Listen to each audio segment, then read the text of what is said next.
অতিরিক্ত বৃষ্টি হচ্ছে। আজ শরীয়তপুরে অতিরিক্ত মাত্রা হারে বৃষ্টি হচ্ছে। খুবই ঠান্ডা, দমকা হাওয়া থেকে দমকা হয়ে হচ্ছে আজকের বৃষ্টি। খুবই বিকেল 3টার পর তন্দিরা অনেক বৃষ্টি হচ্ছে। 3টার পর তন্দিরা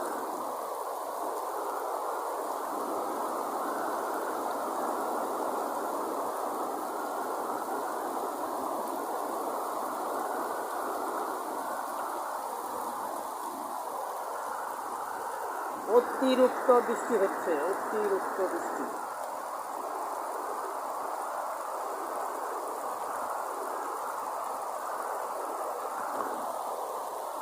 মাশাআল্লাহ খুবই ভালো। আজকে 3টার পর তন্দিরা অতিরিক্ত বৃষ্টি হচ্ছে।